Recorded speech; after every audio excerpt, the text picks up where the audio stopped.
Bismillahirrahmanirrahim. Assalamualaikum warahmatullahi wabarakatuh. Halo anak-anak, apa kabar semuanya? Kalian sehat ya?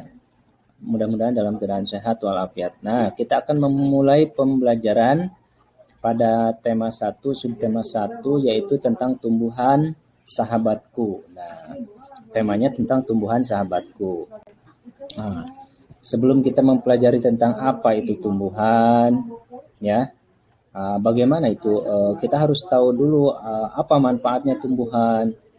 Nah, ternyata setelah kita amati, nah di situ ada tumbuhan, ada hewan dan lainnya, alam sekitar ya. Jadi tumbuhan merupakan sumber kehidupan bagi semua makhluk ya. Jadi tanpa ada tumbuhan di sini artinya makhluk tidak akan bisa bertahan hidup karena sumber kehidupan itu ada pada tumbuhan. Kita makan dari tumbuhan, kita minum juga karena ada tumbuhan ya. Selanjutnya, nah bagaimana cara perkembangbiakan tumbuhan? Nah, kita perhatikan bagaimana cara perkembangbiakan tumbuhan. Nah, di sini ada contoh tumbuhan jagung ya. Tumbuhan jagung, nah itu dari kecil sampai dia berbuah, sampai dipanen. Nah, kita harus tahu bagaimana cara perkembangbiakannya. Nah, jagung merupakan salah satu tanaman yang dijadikan bahan makanan pokok di berbagai negara. Nah, salah satunya adalah di Indonesia ya. Kalian tahu pasti ya semua tentang tanaman jagung ini. Nah, penduduk Pulau Madura menjadikan jagung sebagai makanan pokoknya. Nah, di Madura. Nah, kita juga kan suka jagung, kalian suka jagung ya. Nah, kemudian bagaimana cara berkembang biaknya? Nah, dikembangbiakan dengan cara apa jagung ini? Diperbanyaknya. Nah, ada di sini di tampilan berikutnya. Bentar. Nah,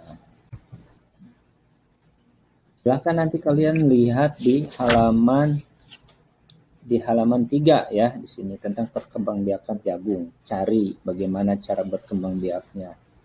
Ya, dimulai dari pembibitan, kemudian menanam, pembenihan, pembibitan, kemudian menanam sampai tua, kemudian sesudah tua itu dijadikan benih lagi. Nah, setelah kalian mengamati tentang bagaimana perkembangbiakan jagung, nanti kalian akan tahu bagaimana dari setiap paragraf yang memaparkan tentang perkembangbiakan jagung ini. Nah, dari paragraf 1 yang ada pada halaman 3, nanti kalian tuangkan ke dalam isi pokok paragraf ya, ide pokok paragraf ada di halaman 3 ya, kemudian tuangkan paragraf 1, ide pokok paragrafnya apa, paragraf 2, ide pokok paragrafnya apa, paragraf 3 dan sampai paragraf 5. Nah, di situ nanti kalian akan mengetahui bagaimana ide pokok paragraf, bagaimana kalian mengetahui cara perkembangbiakan jagung itu sendiri ya. Karena kalian sudah kelas 6, jadi kalian harus bisa mencari sendiri ya. Kemudian selanjutnya, nah setelah kita mempelajari tentang perkembangbiakan jagung, kita akan mempelajari tentang bagaimana, kita akan mengamati tentang bagaimana tentang bunga di sini ya. Salah satu contoh tumbuhan yang berkembang biak dengan bunga adalah tumbuhan jagung kan, ada bunganya kan. Ya. Kemudian di sini kan ada benang sari pada tumbuhan jagung akan terbang terbawa oleh angin ketika angin bertiup, dan tepung sari yang terbawa angin sebagian akan jatuh di kepala putik dan yang terletak di bagian bawah bunga pada pohon jagung yang lain. Nah, ketika itulah terjadi pembuahan. Nah, di sini perkembangbiakannya terjadi ya. Kemudian, nah perkembangbiakan ini dinamakan dengan perkembangbiakan generatif ya. Ya, apa itu perkembangbiakan generatif? Nah, amati di sini bagian-bagian bunga. Di sini bagian-bagian bunga itu ada mahkota ya, bagian atas. Benang sari. Nah, di sini yang ada tanda panahnya itu adalah benang sari, ya. Kemudian ada kepala sari, ya, tuh yang ke atas ngacung. Kemudian ada lagi tangkai sari. Nah, ada fungsi-fungsinya nanti, silahkan cari nanti. Kemudian ada kepala putik, ya, kepala putik. Nah, bagian mana? Nah, itu tuh yang di tengah. Kemudian ada tangkai putik dan ada bakal biji serta kelopak dan juga ada dasar bunga, dasarnya paling bawah ya. Ada lagi tangkai bunga. Nah, itu bagian-bagian bunga. Nah, kalian tidak perlu harus hafal, akan tetapi kalian juga harus paham ya. Ya, paham, oh ini bagian ini fungsinya untuk ini, bagian ini fungsinya untuk ini. Jadi ketika kalian nanti melihat bunga, oh ini namanya kepala sari, ini mahkota, ini benang sari, ini kelopak. Nah, harus bisa menjelaskan ya. Nah, setelah kalian mengetahui bagian-bagian bunga, kemudian di sini ada penjelasan tentang perkembangbiakan generatif secara kawin ya. Artinya berarti di sini terjadi perkawinan melalui proses penyerbukan dan pembuahan.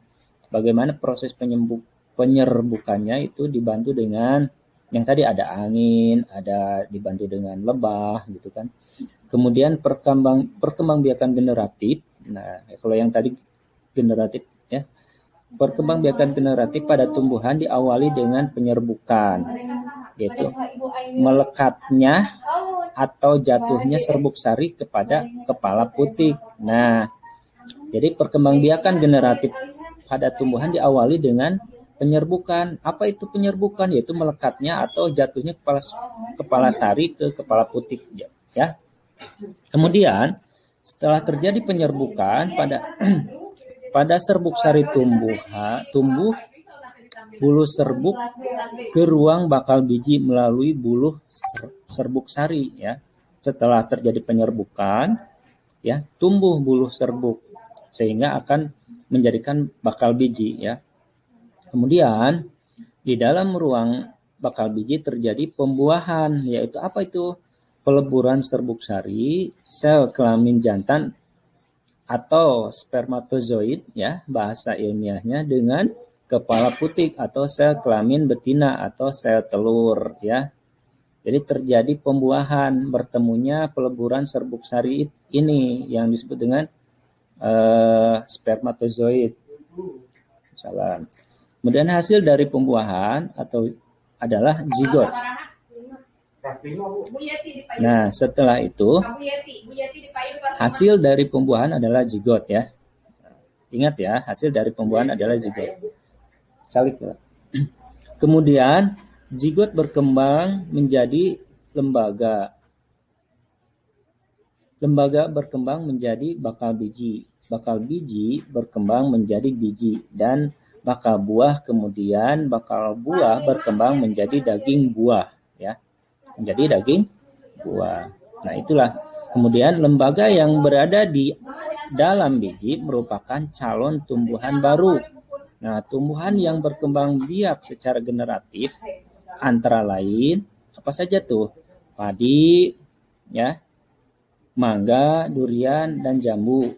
Yang secara kawin ini, ingat ya, yang secara kawin ya, melalui proses bertemunya antara sel kelamin jantan atau spermatozoid dengan kepala putik atau sel kelamin betina atau sel telur. Oke. Udah paham ya? Selanjutnya. Nah, jadi kesimpulannya apa? Yang tadi Bapak jelaskan yaitu perkembangbiakan generatif atau secara kawin terjadi melalui proses penyerbukan atau pembuahan. Perkembangbiakan generatif pada tumbuhan diawali dengan penyerbukan, yaitu melekatnya atau jatuhnya serbuk sari ke kepala putik. Kemudian setelah terjadi penyerbukan, pada serbuk sari tumbuh buluh serbuk sari dan yang menjadi ruang bakal biji. Kemudian serbuk sari akan masuk ke ruang bakal biji melalui buluh serbuk sari. Setelah itu, di dalam ruang bakal biji terjadi pembuahan, yaitu peleburan serbuk sari atau sel kelamin jantan atau spermatozoid dengan kepala putik atau kelamin betina atau sel telur. Nah, hasil dari pembuahan adalah zigot ya.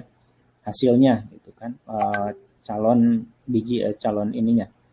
Kemudian zigot berkembang menjadi lembaga, kemudian lembaga berkembang menjadi bakal biji, berkembang lagi menjadi biji dan bakal buah, kemudian bakal buah berkembang lagi menjadi daging buah. Nah, kemudian lembaga yang berada di dalam biji merupakan calon tumbuhan baru. Nah, tumbuhan baru lagi, kemudian tumbuhan baru yang berkembang biak secara generatif antara lain tumbuhan yang berkembang biak secara generatif antara lain padi, mangga, durian, dan jambu. Dan masih banyak lagi, nanti silahkan cari yang lain. Nah, setelah kalian mengetahui bagaimana itu perkembangbiakan terhadap tumbuhan, nah silahkan kalian amati lingkungan di sekitarmu, temukan satu jenis tumbuhan yang sedang berbunga, nah, tumbuhan apa saja, kemudian gambarkan bagian-bagian bunga dan tuliskan cara penyerbukannya bagaimana. Bagaimana cara penyerbukannya? Amati, kemudian kalian tulis, kemudian kalian gambarkan salah satu bunganya, kemudian cara penyerbukannya bagaimana ya. Silahkan diskusi dengan temanmu. Kemudian nanti kalau sudah selesai, silahkan hasilnya disampaikan kepada kelompok atau disampaikan melalui video lagi ya kepada Pak Guru, nanti di posting ya di grupnya. Oke, sekian dulu dari Pak Guru tentang penjelasan dari tema 1, subtema 1, yaitu tentang tumbuhan sahabatku. Semoga video ini bermanfaat untuk kalian semua. Wassalamualaikum warahmatullahi wabarakatuh.